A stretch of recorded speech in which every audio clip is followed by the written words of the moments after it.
오늘도 하나님께서 저와 여러분을 주시는 말씀은 욥기서 25장 1절 내용의 말씀을 통하여 3차 빌닷의 송사를 보라 하신다는 말씀의 제목으로 하나님의 말씀이 접어질 때 하나님의 목적 계획 뜻이 잘 들려져서 그 말씀에 순종할 때 주시는 참 복을 마음껏 누리시는 저와 여러분 되기를 주의 이름으로 축원합니다.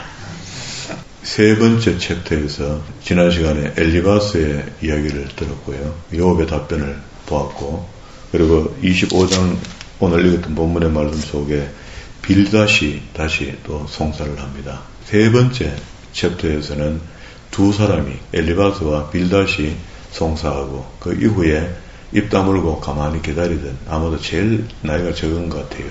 네 사람 중에 엘리후가 32장에서 이제 자기 이야기를 펼쳐냅니다. 그럼 이때까지 앞에서 엘리바스, 빌닷, 소발이 연이어서 욥을 공격하고 이야기했던 모든 내용들을 다 들은 사람이 뒤에 엘리후가 이야기하거든요. 그러기 전에 이제 세 번째 챕터에서 엘리바스와 빌닷이 송사한다는 말은 하나님이 결정해달라 하는 그런 어떤 의미가 있죠. 욥이 지금 말을 안 듣는다, 안 들으니까 하나님께 맡긴다, 뭐 이런 어떤 의미가 될 겁니다. 그렇게 할 때 욥이 거기에 대해서 좀 서운했던지 23장, 24장에도 욥이 답변이 길게 이렇게 했지만 이번에는 빌닷까지 이렇게 나오니까 대놓고 이제 길게 31장까지 이야기합니다. 31장까지 욥의 이야기가 쭉 넘어가는데 처음에는 그 앞에 빌닷이 하는 이야기에 대해서 좀 하는 것 같다가 뒤에 가면은요 27장, 28장, 29장, 30장, 31장까지 넘어오면은요 거의 혼잣말로 듣거나 말거나 욥이 알고 있는 모든 지식의 이야기들을 다 끄집어내서 이야기를 합니다. 이게 다 들어보면은 우리 신앙인들이 얼마나 성경을 모르고 하나님을 모르고 있는가 이런 거 잘 안 가르치거든요. 앞에 이제 욥이 터무니없는 시험을 받게 된 이것만 욥기에서는 가르치기 시작하고 내용을 가만히 보면은 이런 내용도 있다고요. 욥이 하나님을 아는 지혜가 얼마나 큰지 오늘 우리 욥이라고 지칭할 수 있는 이렇게 부류의 사람들을 저는 느낌으로 우리 교회 생태계를 보면은 장로님들이라 봐요. 장로님 같은 느낌들을 내가 가지거든요. 그러면 교회에 있는 장로님들이 성경을 조금 수준 있게 이상하게 알면 안 되고 또 영적으로 뭐 깊이 보고 이렇게 하는 분은 독특한 은혜를 받은 사람이 몇 명 있을 것이고 그러지 않고 열심히 교회 다녀서 장로의 직을 감당하게 된 사람들의 부류들이 성경을 너무 모른다는 겁니다. 이게 성경을 모르니까 목사님하고 무슨 대화하다가도 뭐 안 되면 목사님 알아서 하셔서 하고 넘겨버리는 거예요. 그러니까 교회가 발전이 없는 거죠. 이게 장로님들이 교회를 굳건히 지키는 거 아닙니까? 목사님들은 언제든지 왔다 갔다 할 수 있는 거고 부임했다가 또 사임하고 또 떠나시고 이렇게 하잖아요. 장로님들은 교회라는 집을 지켜야 되잖아요.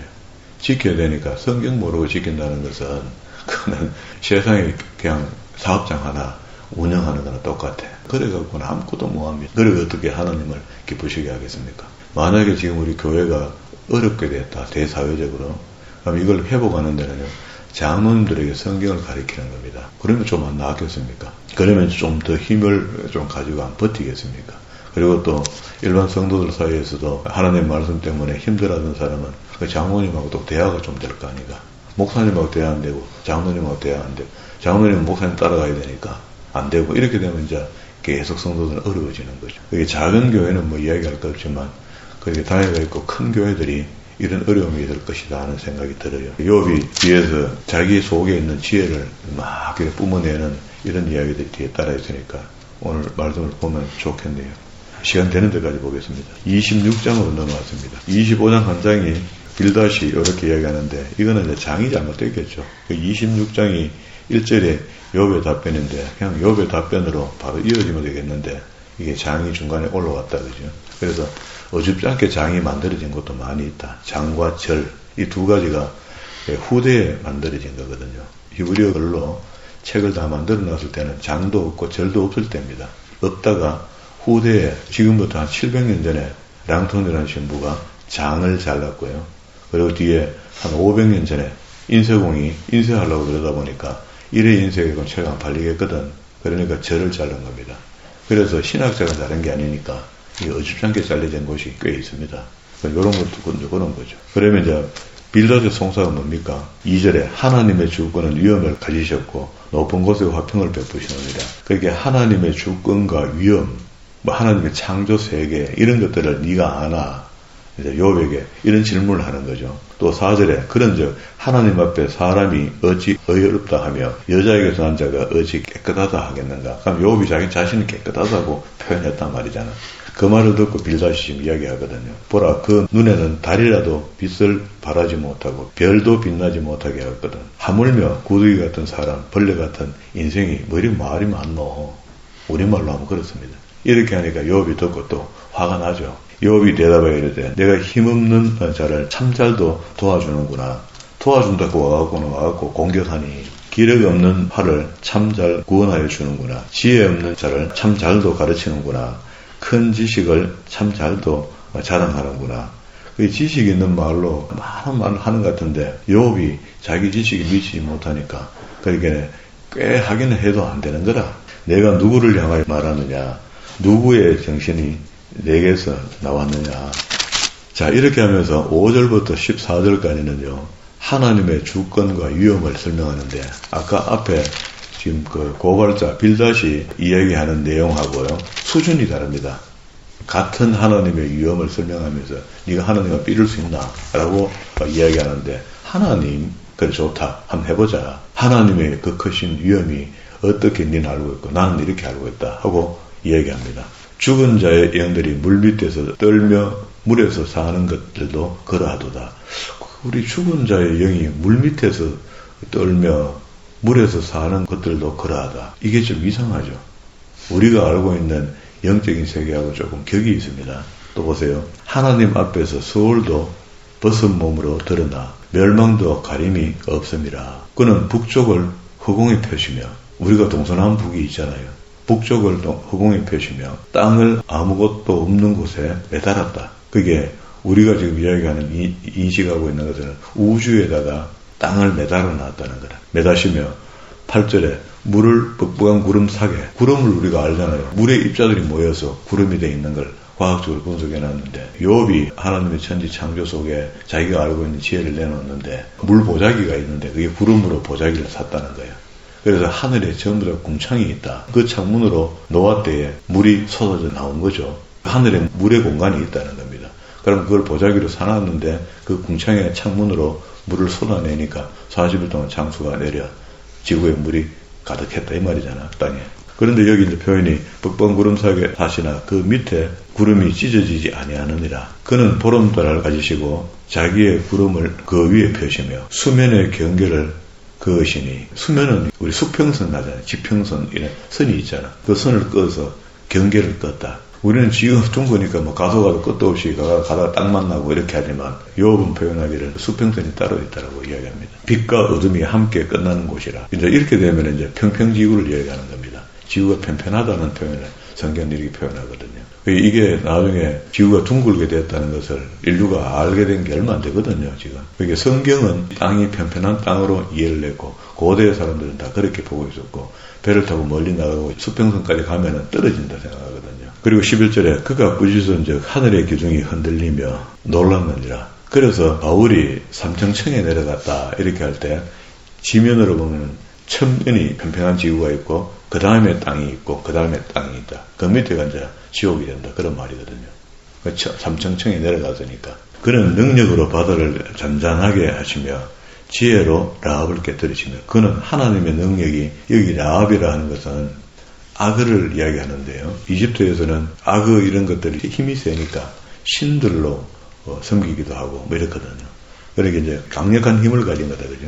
라합을 깨뜨리시며 그의 입김으로 하늘을 맑게 하시고 손으로 날렵한 뱀을 무찌르신다. 날렵한 뱀 뭐 이렇게 하면 이거는 사단의 어떤 세력을 이야기하겠죠. 보라 이런 것들은 그의 행사의 단편일 뿐이요. 이런 건 아주 간단한 거다. 그런데 이게 간단치 않죠. 지금 이 이야기는. 지구라는 어마어마한 큰 공을 지구라 보면은 그죠? 둥근 구로 보면은 여기서 설명을 평지로 이야기하지만 그때 당시에 사람들에게 이해를 시키려면은 평지로 이야기할 수밖에 없잖아요. 동그란데 뒤로 뒤집어지는데 어떻게 안 떨어지고 살아있노? 그럼 중력을 이야기해두고 골치 아파지는 거래. 복잡해지니까 이렇게 표현한다 치고 그리고 이런 말씀들이 성경에 있기 때문에 지금도 상당한 사람들이 지구를요, 평평하다고 하는 논리를 계속 내놓습니다. 미국에서도 이런 모임들이 있고, 한국에서도 이런 모임이 있어요. 그래서 성경을 거기다가 비춰서 보면은 이런 것들이 꽤 많거든요. 보라, 이런 것들은 그 행사의 단편이다. 조그마한 부분을 지금 내가 설명해 주고 있다. 내가 알고 있는 지식 중에 하나님에 대해서 하나님의 주권과 위엄을 내가 설명하는 것 정도다. 우리가 그에게서 들은 것도 속삭이는 소리일 뿐이니 그의 큰 능력에 우레소리를 누가 능히 헤아리랴. 우레소리라 하는 것은 하나님의 음성을 이야기하는데 그게 천둥과 번개 같은 이런 소리단 말이에요. 꽉꽉 하면 사람이 제대로 천둥을 혼자 광야 같은 데 있는데 천둥 소리를 들으면요, 사람이 지려 죽습니다. 그 소리가 어마어마하게 크고 사람을 막 억압하거든요. 그게 하나님의 음성이 아마도 그렇지 않겠는가. 이제 친구한테 이렇게 이야기해요. 이렇게 이야기하니까 더 이상 설명하려고 하기 참 좀 그런가 봐. 그러니까 27장 1절에 가서요, 욥이 또 풍자하여 하죠.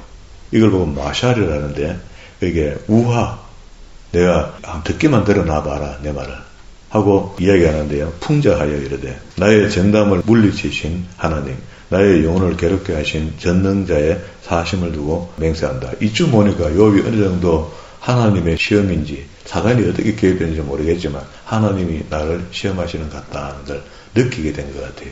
알게 된 것 같습니다. 그러면서 그 욥 자신이 하나님 앞에 난 믿음에 대해서 내 나름대로 확신을 갖고 있습니다 하는 고백을 하나님께 해요. 친구들한테 이야기해봤자 안 통하니까. 이런 정도의 믿음의 경지에 우리가 좀 오르면 좋겠습니까? 좀 진지하게 신앙생활하고 좀 진지하게 믿고. 그래서 교회의 힘의 세력으로 본다면은 우리 교회도 장로님이 말씀 위에 반석 위에 바로 서 있으면은 교회가 바로 갑니다. 근데 장로님이 이런 걸 귀찮게 여기고 목사님 알아서 해서 던져놔 버리고 아니면 말하면 관습한다 이렇게 핍박받게 돼버리고 분위기가 그렇잖아요. 그런 것들인데 이게 전부 다 수리하려면은 어쩔 수 없이 지금 늦었지만 그래도 지금도 장로님들에게 성경을 가르쳐야 된다. 이거 안 하면은 격한 소리가 있지만 희망이 없습니다. 끝이 없다고. 나의 호흡이 아직 내 속에 완전히 있고 아직 살았단 말이죠. 하나님의 숨결이 아직도 내 코에 있느니라. 4절 결코 내 입술이 불의를 말하지 아니하며 내 혀가 거짓을 말하지 아니하리라. 그게 하나님 앞에 말씀드리지만은 친구들이 듣고 있으니까 이렇게 이야기하는 겁니다. 나는 결코 너희를 옳다 하지 아니하겠고 내가 죽기 전에는 나의 온전함을 버리지 아니할 것이라. 6절 내가 내 공의를 굳게 잡고 놓지 아니하리니 내 마음이 나의 생애를 비웃지 아니하리라. 그게 당당하다는 거죠. 내가 형편은 지금 이래 됐고 비참하고 너희 보기에는 뭐 인간 같지도 않고 그렇지만 나는 하나님 앞에 떳떳하다. 이런 신앙이 되면 얼마나 좋겠어요. 우리가 마지막 날에 주님 앞에 가게 되잖아요. 힘이 기운이 다 빠지고 기력이 쇠해서 이제 가게 되잖아요. 주님 앞에 있을 때 주님 열심히 한다고 했는데 이 정도까지는 했습니다. 이것 갖고 저는 심판받길 원합니다. 근데 이런 어떤 마음이 생긴다는 것은 대단한 거 아닙니까? 뭐 한 것도 하나도 없으니까 부끄러기 짝이 없어가 고개를 못 들 정도. 내가 이래가지고 천국 가겠나 못 가겠나 이 정도 고민하는 정도가 되면은 죽음 앞에서 얼마나 창피하겠어요. 나의 원수는 악인같이 되고 일어나는 나를 치는 자는 불의한 자같이 되기를 원한다. 이건 저주죠. 아무리 거룩한 사람이라도 저주 기도할 수 있습니다. 그 때가 이러면 저주한다고. 격한 경우에 가면 하잖아. 이거 하잖아. 그리고 9절에 환란이 그에게 닥칠 때에 하나님이 어찌 그의 부르심을 들으시랴. 그가 어찌 전능자를 기뻐하겠느냐. 항상 하나님께 부르짖겠느냐. 하나님의 솜씨를 내가 너희에게 가르칠 것이요. 그리고 앞에 5절과 26장 5절과 14절에 잠시 설명을 했죠. 이렇게 질문자들은 뭐 어중쩡하게 하나님을 설명했는데 욥은 당당하게 설명을 해버렸죠. 전능자에게 있는 것을 내가 숨기지 아니하리라. 너희가 다 이것을 보았거늘 어찌하여 그토록 무익한 사람이 되었는고. 그게 하나님이 전능하고 하나님의 주권이 어떻다는 것을 어느 정도 알면서도 그것이 이야기도 잘 못하고 있고, 그래서 욥의 입에서 그게 나오도록 만들었다. 그러면서 이제 악인의 종말을 설명합니다. 13절부터 23절까지. 악인이 하나님께 얻을 분깃, 포악자가 전능자에게 받을 산업은 이것이라. 그의 자손은 번성하여도 칼을 위함이요. 자손이 많은데도 전쟁터의 소용물로 쓰임받는다. 그건 비참하다, 그죠? 그의 후손은 음식물로 배부르지 못할 것이며 열심히 농부가 됐는데도 밥 먹는 것이 힘들다. 그 남은 자들은 죽음의 병이 둘 때에 묻히느니라. 그들의 과부들이 울지 못할 거면 전쟁이 자주 있으면 과부가 많이 만들어지고 아버지 없는 아이들이 많이 만들어진다, 그죠?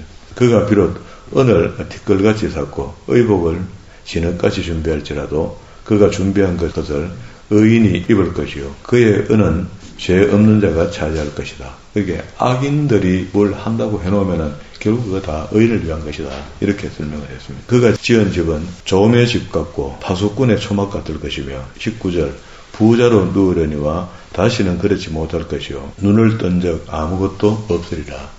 두려움이 물같이 그에게 닥칠 것이요 폭풍이 밤에 그를 앗아갈 것이며 동풍이 그를 들어 올리리니 그는 사라질 것이며 그의 처소에서 그를 몰아내리라. 하나님은 그를 아끼지 아니하시고 던져버릴 것이니 그의 손에서 도망치려고 힘쓰리라. 사람들은 그를 바라보며 손뼉치고 그의 처소에서 그를 비웃으리라. 이게 악인의 종말을 이렇게 설명을 했습니다. 그러면서 28장 그게 1절부터 28절까지는요. 쭉 이어지는 이야기인데 세상의 보화보다 더 귀한 것이 뭔지 아나? 지혜다, 지혜. 이 당신들아. 하고 지혜 없다는 것을 이제 역설로 이야기하면서 꾸짖는 거죠. 그래서 이런 이야기들은 잠언서 8장 9장에 넘어가면 지혜에 대해서 굉장히 길게 이야기합니다. 은은 나는 곳이 있고 금은 재련하는 곳이 있으며 이 당시는 이게 이 역사적 배경이 처음 시작할 때 뭐라 했습니까? 아브라함 시대라 그랬죠. 창세기입니다. 그때 이미 이런 일들이 벌어지고 있습니다. 금을 재련하는 곳이 있으며 철은 흙에서 캐내고 동은 돌들에서 녹여서 얻느니라. 이런 성경의 말씀이 있으니까 결국은 이 말씀을 통해서 어떻게 해요? 이게 성경에 기록된 것은 바벨론에 갔을 때 홍길동전처럼 장하홍련전처럼 우리나라에 구슬로 내려오는 것을 책으로 만들었다 하잖아요. 그런데 이 욥기의 이야기도 유대인들이 계속 내려오는 이야기가 있는 거야. 속설로 자기들 속에. 그런 이야기를 누가 바벨론에서 이걸 글을 옮겨 완성시켜 놨다 하거든. 그러면은 유대인들 의식 속에 계속 어른들한테 내려오는 속설들이 있는데 이런 것들 이야기했다는 겁니다. 이건 극히 과학적이잖아요. 그리고 산업의 기초가 광물 아닙니까? 지금 같은 현재 같은 이런 어마어마한 다리를 만들고 어마어마한 건물을 올리고 하는 거 전부 다 철로 만들어지는 겁니다. 동은 돌들에서 녹여서 얻게 되는 이런 것들을 이미 알았다는 거예요. 사람은 어둠을 뚫고 모든 것을 끝까지 탐지하며 어둠과 죽음의 그늘에서 광석도 탐지하되 그는 사람이 사는 곳에서 멀리 떠나 갱도를 깊이 뚫고 이런 걸 어떻게 알았을까요? 땅속 깊이 파들어가면 뭐가 있다는 거. 그게 표면에 있는 것을 갖다가 광물을 좀 얻어갖고 녹여서 한번 만들어 본다. 이건 가능한데. 그리고 6절에도요. 그 돌에는 청옥이 있고 사금도 있으며 우리가 지금 알고 있는 그 상식 그대로다. 그죠? 돌 속에 금이 섞여 있거든요. 9절에도 사람이 굳은 바위에 손을 대고 산을 뿌리까지 뒤엎으시며 반석에 수로를 떠서 각종 보물을 눈으로 발견하고 12절로 갔습니다. 그러나 지혜는 어디서 얻으며 명찰이 있는 곳은 어디인고 이런 것들을 알게 되었는데 이게 다 지혜를 누가 준 거고 13절에 그 길을 사람이 알지 못하나니 사람 사는 땅에서는 찾을 수 없구나. 그러면 하늘에서 온 거죠. 지혜가. 우리가 지금 지혜롭다 하는 그런 사람들의 지혜는 하늘에서 온 거지 하나님이 열어주셔서 가능하다. 그러면 우리가 땅에 살면서 교만할 이유가 없는 거죠. 그렇잖아요. 좀 공부를 많이 했다고 하나님 주신 지혜가 없으면 공부를 많이 못하는데 알게 되고 지혜를 많이 가졌다고 모르는 사람들 업신여기면 안 되죠. 그게 예수 안 믿는 사람은 그렇게 살아도 당연한 건데 예수 믿는 예를 들어서 과학자가 그렇게 하면 안 된다 그런 말입니다. 하나님을 알기 때문에 그 지혜가 하늘에서 온 거기 때문에 내가 그렇게 할 수 없다는 거예요. 제가 성경을 조금 더 앞서 알고 있다고 해서 모르는 성도들에게 내가 성경도 모르나 하고 윽박 지르고 이래봐요. 그 꼴이 어찌 됩니까? 그럼 니는 성경을 네가 깨달았나? 이렇게 이야기하면 할 말이 없죠 사실은. 스스로 그런 걸 알아야 된다. 그죠? 15절에 두 번째 이야기입니다. 순금으로 바꿀 수 없고 은을 달아도 그 값을 당하지 못하리니 오빌의 금이나 귀한 청옥수나 남보석으로도 그 값을 당하지 못하겠고 황금이나 수정이라도 비교할 수 없고 정금 장식품으로도 금을 갖다 꾸며가고 장식품 만드는 것도 바꿀 수 없다. 진주와 벽옥으로도 비길 수 없나니 지혜의 값은 산호보다 귀하구나. 구수의 황옥으로도 비교할 수 없고 순금으로도 그 값을 헤아리지 못하리라. 그런즉 지혜는 어디서 오며 명찰이 머무는 곳이 어디고 모든 생물의 눈에 숨겨져 있고 공중의 새에게 가려졌으며 짐승들은 이런 지혜를 다 얻지 못하는데 사람만 이걸 지혜를 얻잖아요. 멸망과 사망도 이르기를 우리가 귀로 그 소문을 들었다 하느니라. 보지 못했다네. 그런 게 있다는 것은 안다. 하나님이 그 길을 아시며 있는 곳을 아시나니 이는 그가 땅 끝까지 감찰하시며 온 천하를 살피시며 바람의 무게를 정하시며 바람이 무게가 얼마나 나가는지 물의 분량을 정하시며 물의 분량도 대충 어바웃으로 얼마 되더라 하지 정확하게 안 나오거든요. 재는 동안에서 정발에 뿌리고 없고 뭐 그런데 무게 나오겠습니까? 중국의 인구가 얼마인지 인구조사를 하면 인구조사 시작한 때부터 저 끝에 가면은 이집트에 또 태어난 게 수가 너무 많아져 갖고 계산이 정확하지 않대요. 그래서 평균치를 쳐서 얼마다 이렇게 이야기하는 거라. 비 내리는 법칙을 정하시고 비구름의 길과 우레의 법칙을 만드셨습니다. 우리는 이건 과학적으로 어느 정도 머릿속에 돌지요. 구름이 모이니까 무거워지니까 자기들끼리 부딪히면서 천둥 소리를 내고 그 천둥 소리를 내면서 충격으로 빗방울에 대해서 땅에 떨어진다. 이게 이제 우리가 보는 거잖아요. 성경은 이렇게 설명을 합니다. 그때 그가 보시고 선포하시며 굳게 세우시며 탐구하셨고 자 결론입니다. 28절 또 사람에게 말씀하셨도다. 보라 주를 경외함이 지혜요 악을 떠남이 명철한 것이다. 악한 짓을 하지 않는 것이 우리가 명찰이라는 답이다 말이에요. 사람이 명찰하니까 악한 짓을 안 하더라는 거죠. 그럼 다시 하나님을 경외한다. 두려워하는 것, 무서워하는 것. 이 모든 내한테 생겨나는 일들이 하나님이 하시는 일이구나 하는 것을 아는 지혜. 이게 하나님을 두려워하는 거라는 거예요. 그게 지금 우리가 보고 있는 우주 만물이라고 하는 하나님의 창조 세계를 조금 이해하고 있지만 과학적으로 분석해서 그걸 표시하고 있어서 우리 조금 이해한다고 하잖아. 그게 맞는지 안 맞는지도 천국 가봐야 알아요. 그리고 오늘 성경이 이야기하는 것은 평평한 땅을 이야기하고 있고 하늘에 매달아 놨는데 삼층층이 있다니까 그러면 평평한 땅 1, 2, 3층으로 되어 있다. 이렇게 되면 우리가 생각하는 지구가 좀 다른데 우리는 과학적으로는 지구가 둥글다고 이미 판단해 버렸거든요. 그런데 보세요. 지구가 자전하고 공전하는 속도가 어마어마합니다. 우리가 그 속도로 있으면은요, 우리는 그냥 날아가 버려야 돼요. 날아가는데 중력이 우리를 붙들고 있어서 안 날아간대, 지금. 그 이해가 됩니까? 그런데 과학적으로 그걸 설명을 하니 우리 이해한다라고 생각을 하는 거라. 그러게 이거는 끝에 가봐야 알아요. 우리 죽어보면 이제 알겠죠. 아, 세상에 이래 참 우습다, 우습어. 과학이라고 하나님에 대해서 막 분석하고 파헤치고 다 해놨는데도 우습다는 이야기가 그때쯤 되면 나오겠죠. 정확한 답을 보면. 지금 우리 사회 학문들이 다 이렇게 이야기하니까 우리는 그렇게 이해할 수밖에 없어. 그렇게 보고 있는 겁니다, 지금. 그죠? 그래서 반골들이 있어갖고 지구는 평평합니다, 아직까지. 옛날에 평평하다고 했던 거 그거 그대로 평평합니다. 그 지구가 된 지가 얼마 안 됐단 말이죠. 우리 인류가. 그게 희한한 일이죠. 그러면 이제 이런 것들이 하나님을 좀 두려워하는 마음이 있다면은 함부로 이야기를 못 하겠죠. 저는 이런 성경을 읽으면서 함부로 이야기를 못 하겠습니다. 과학적으로 이미 완전 완결돼서 우주가 만들어지고 그 별들이 좀 둥글고 둥근데 공전과 자전을 하면서 계속 돌고 있기 때문에 그 속도가 사람이 서서히 있으면 다 날아가야 되는데 안 날아가는 것도 참 은혜다, 은혜.